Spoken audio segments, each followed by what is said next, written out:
ఇవాళ రాష్ట్రంలోని పలు జిల్లాల్లో తేలికపాటి నుంచి మోస్తరు వర్షాలు అక్కడక్కడ కురిసే అవకాశం ఉందని తెలిపింది వాతావరణ శాఖ. రేపు హైదరాబాద్ సహా పలు జిల్లాల్లో ఉరుములు మెరుపులతో కూడిన వానలు ఉంటాయని అంచనా వేశారు. పశ్చిమ మధ్య బంగాళాఖాతంలో ఏర్పడిన ఉపరితల ఆవర్తనం ఈ నెల 24 వరకు వాయుగుండంగా మారే అవకాశం ఉందన్నారు వెదర్ ఆఫీసర్ శ్రావణి.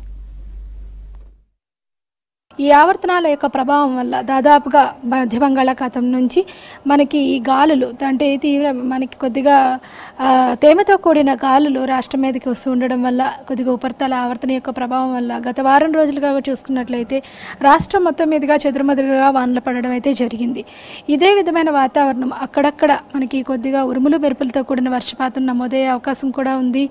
అలాగే ముఖ్యంగా దక్షిణ ఈశాన్య తెలంగాణ జిల్లాలకి వచ్చే 3 రోజులు కూడా కొద్దిగా ఈ వర్షపాత సూచనలు ఇదే విధంగా ఉండే అవకాశం అయితే కనిపిస్తుంది. వచ్చే 3 రోజులు కూడా ఇదే విధంగా కొద్దిగా ఉరుములు మెరుపులతో పాటుగా ఈదురుగాలులతో కూడిన వర్షపాతం కూడా నమోదయ్యే అవకాశం అయితే కనిపిస్తుంది. కొద్దిగా ఉత్తర జిల్లాలైన జగిత్యాల, పెద్దపల్లి, అదేవిధంగా వరంగల్, అర్బన్, రూరల్ మరియు మహబూబాబాద్, భద్రాద్రి కొత్తగూడెం, ఖమ్మం పరిసర ప్రాంతాల్లోనే ఉండే అవకాశం ఉంది.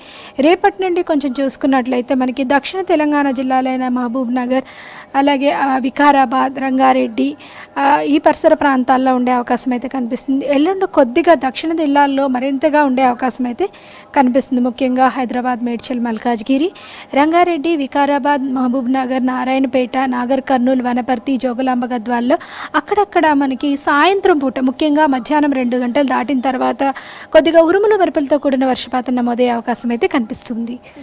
మనకి పశ్చిమ మధ్య బంగాళాఖాతంలో ఏర్పడిన ఈ ఉపరితల ఆవర్తనం 22వ తేదీన మనకు అల్పపీడనంగా మారే అవకాశం ఉంది. అది 24వ తేదీన వాయుగుండంగా కూడా మారి అది ఉత్తర ఈశాన్య దిశగా ప్రయాణించే అవకాశం అయితే కనిపిస్తుంది. ఈ ఉత్తర ఈశాన్య దిశగా ప్రయాణించడం వల్ల మనకి కొద్దిగా అక్కడక్కడ ఉరుములు మెరుపులతో తప్ప భారీ వర్షపాత సూచనలు అయితే ఏమి కనిపించడం లేదు. దీని యొక్క ప్రభావం చాలా వరకు ముఖ్యంగా తెలంగాణ రాష్ట్రం మీద అయితే చాలా తక్కువ ఉందని చెప్పవచ్చు. తెలుగు రాష్ట్రాల్లో అయితే మనకి అక్కడక్కడ ఉత్తర కోస్తా ఆంధ్ర పరిసర ప్రాంతాల్లో అధికంగా ఉండే అవకాశం అయితే కనిపిస్తుంది. ఈ సంవత్సరం ఉష్ణోగ్రతలు చూసుకున్నట్లయితే మనకి మార్చి నుంచి అధికంగా నమోదవడం అయితే జరిగింది.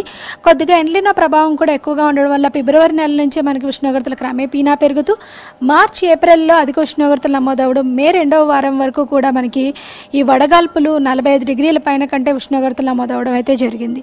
తదుపరి కొద్దిగా మనకి ఈ దక్షిణ దిశ నుంచి గాలులు వీచడం, అలాగే ఉపరితల ఆవర్తనాల వల్ల గత వారం రోజుల నుంచి కొద్దిగా వాతావరణం చల్లబడి సాధారణ ఉష్ణోగ్రతలు సాధారణం కంటే 2 నుంచి 3 డిగ్రీలు తక్కువ ఉష్ణోగ్రతలు నమోదవుతూ వస్తున్నాయి.